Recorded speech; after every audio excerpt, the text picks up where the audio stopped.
নিয়ে নিয়েছে, আমি যাওয়ার সময় একটা ঘরে নিয়ে নেব। এই তো ভিড় নেই। সবাইকে জানাই শ্রাবণ মাসের প্রীতি শুভেচ্ছা ভালোবাসা। বন্ধুরা, আজ হলো শ্রাবণ মাসের প্রথম সোমবার। তো তিন যা মিলে বেরিয়ে পড়েছি শিবের পুজো দিতে। তো তোমরা সবাই কেমন আছো? আশা করি ভালোই আছো। তো চলো বন্ধুরা, আমি পুজোটা দিতে যাচ্ছি। দেখো এখন বেরিয়ে পড়েছি। তো আমি, আমার বড় যা আর মেজো যা, এই তিন যা মিলেই বেরিয়ে পড়েছি। তো ভেবেছিলাম যে লাস্টের সোমবারটাই করব, যেহেতু আগের সোমবারে লাস্টের দিকেই করেছিলাম।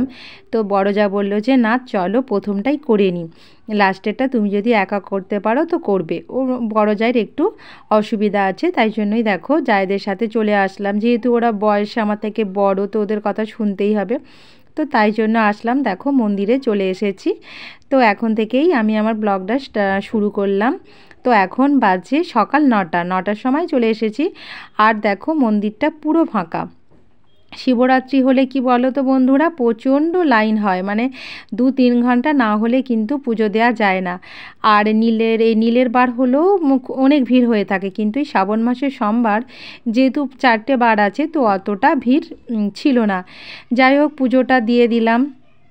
ক্যামেরা করার কেউ ছিল না, তাই জন্য তোমাদের সাথে শেয়ার করতে পারলাম না। তারপর দেখো এই যে নন্দীর কাছে চলে আসলাম। নন্দীর কাছে এসে ধূপ মোমবাতি এগুলো জ্বালিয়ে দিলাম। আর এই একটা মন্দির দেখো, অনেক যুগ আগের মন্দির, তো এখানেও সবাই ধূপ মোমবাতি জ্বালে।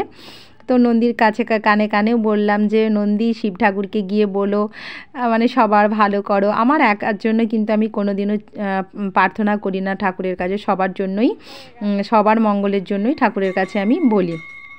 তো যাই হোক, দেখো পুজো হয়ে গেল। আর এই হচ্ছে আমাদের বাজার, এই বাজারের ওপরেই মন্দির।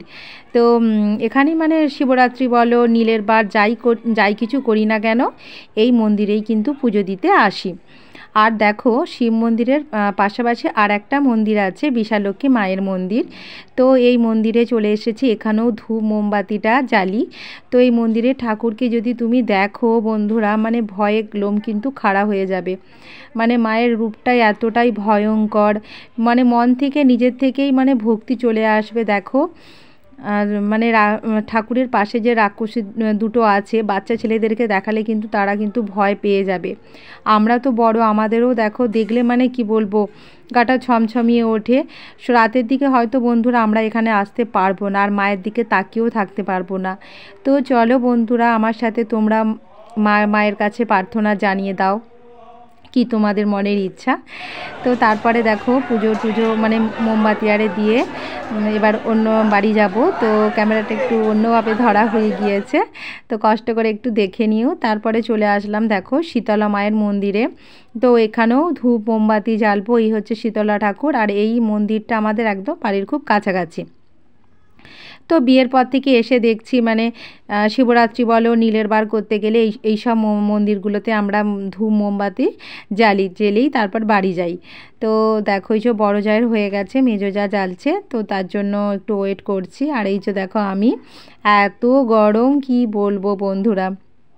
আর এইখানে একদম বাড়ির কাছাকাছি আমাদের যে আমরা তো খাঁয়েদের মন্দিরে চলে আসলাম। আর এই যে ফাঁকা অংশটা দেখতে পাচ্ছ, আমাদের এখানে জগদ্ধাত্রী পুজো হয়।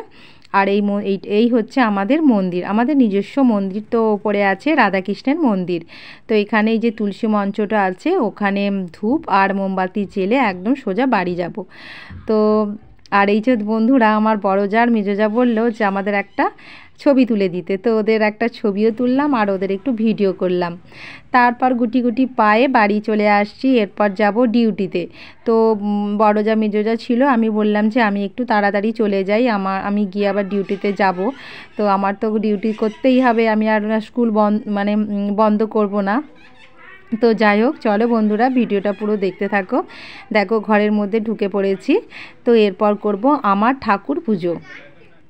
তো তারপরে ওপরে চলে এসে আমার যে শিব ঠাকুর আছে ওই শিব ঠাকুরের মাথায় একটু জল ঢাললাম, মানে সমস্ত কিছুটা দুধ তারপরে ঘি মধু এই সমস্ত কিছু দিয়ে গেছিলাম। কিন্তু বন্ধুরা একটা মনে আফসোস রইল, ডাব পেলাম না। মানে আমার বর অনেক চেষ্টা করেছে কিন্তু ডাবটা পেলাম না। যাই হোক, ঠাকুরের কাছে ক্ষমা চেয়ে নিয়েছি যে ভগবান ক্ষমা করে দিও। ওই জন্য লাস্টের সোমবারটা চেষ্টা করব আগে থেকে ডাব আর জোগাড় করে রাখার। তো চলো, আর একটা মোমবাতি জ্বেলে দিলাম। তো দেখো মোমবাতির পেছনটা মানে কিছু মোমবাতিটা গোল ছিল না, তো পেছনটা প্রদীপটা দিয়েই জ্বালিয়ে বসিয়ে দিলাম। তো চলো বন্ধুরা, ভিডিওটা দেখতে থাকো। তারপরে দেখো একদম শাড়ি টাড়ি পরে ছেলেকে নিয়ে বেরিয়ে পড়েছে আমার কাজের জায়গায়। বাড়িতে বলছিল যে উপোস টুপোস করেছো তো বন্ধ করে দাও। আমি বললাম যে না, বাড়িতে বসেই আর কি করব, চলেই যাই। আমার সত্যি কথা বলতে কাজের জায়গায় আমার একদম বন্ধ করতে ইচ্ছা করে না, খুবই বন্ধটা খুবই কম। যদি কোথাও যাই আর যদি খুব শরীর খারাপ হয়, যদি জ্বর সর্দি টর্দি হলে আমি চলে যাই, আমি ঘরে থাকি না।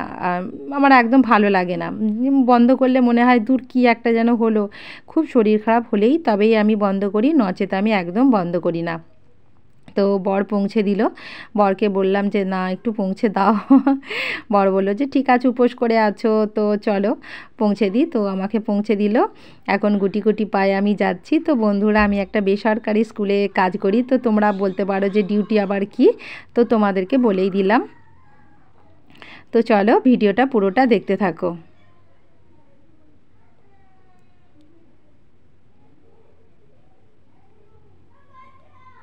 আর এই হচ্ছে দেখো, এরপর আবার আমরা বাড়ি চলে আসছি। তো মাঝের অংশটা তোমাদের সাথে আর দেখাতে পারলাম না। এখন বাড়ি গিয়ে একটু রেস্ট করব। প্রচণ্ড মাথাটা ধরে রয়েছে, তো কিছুই খাইনি, শুধু ফল নিয়ে গিয়েছিলাম আর জল। তো ওইগুলো খেয়ে সত্যি বন্ধুরা থাকা যায় না। বিশেষ করে কি বলো তো, বাড়িতে থাকলে ঠিক আছে, কিন্তু স্কুলে গিয়ে বাচ্চাদের সাথে তো বকতে হয় অনবরত। তো তাই জন্য মাথাটা প্রচণ্ড ধরে রয়েছে, আর মানে মুখ চোখ দেখেই আমার বুঝতে পারছো প্রচণ্ড কষ্ট হচ্ছে। তো চলো বন্ধুরা, পরে তোমাদের সাথে দেখা হবে।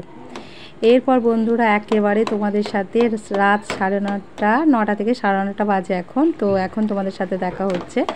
তো আমি মানে এত খিদে পেয়েছে আর ফল একদম ভালো লাগছে না খেতে। তো একটু টপকা আলুর তরকারি বসিয়ে দিয়েছি। মা বললো যে হ্যাঁ খাওয়া যায়, কেন খাওয়া যাবে না, আলুর তরকারি তো খাওয়া যেতেই পারে। তো নিরামিষ একদম, শুধু জিরেটা ভালো করে কড়া করে ভেজে আর শুকনো লঙ্কা দিয়ে হলুদ দিয়ে সামান্য তেল দিয়ে বসিয়ে দিয়েছি। তো এটাকেই খাবো, খেয়ে রাত্রেতে শোবো। মিষ্টি ফল এগুলো দেখবে সবসময় খেতে ভালো লাগে না। তো তাই জন্য এই যে দেখো কত সুন্দর হয়েছে, চন্দ্রমুখী আলু বলেই এতটা সুন্দর হয়েছে। তো এক বাটি নিয়ে বসে পড়েছি, আর এক বাটিও খাবো। সেটা ঠান্ডা করতে দিয়েছি। তো বেশ ঝাল ঝাল নুন বেশ ভালো লাগে খেতে বন্ধুরা। তো তোমরা এভাবে করে খেয়ে দেখতে পারো উপোসের দিনগুলোতে। তো আমি সাবু টাবু একদম খেতে পারি না। আমার বড় যা যেমন, ওদের কোনো অসুবিধা হয় না, সাবু খেয়ে নেয়। তো আমি এইভাবে তরকারি করেই খাই উপোসের দিনগুলোতে। তো লুচি পরোটা কিছুই খাবো না, একদম ফুল আর নিরামিষ। আগের দিনও বন্ধুরা গুরু পূর্ণিমাতে নিরামিষ খেয়েছিলাম, সেদিন ভাত খেয়েছিলাম। কিন্তু আজকে ভাত মুড়ি কিছুই খাই না, শুধু এই ফল খেয়ে আর জল খেয়েই রয়েছিলাম। আর রাতের দিকেই শুধু আলুর একটু তরকারি এই খেয়েই মানে গোটা দিনটা কেটে গেল।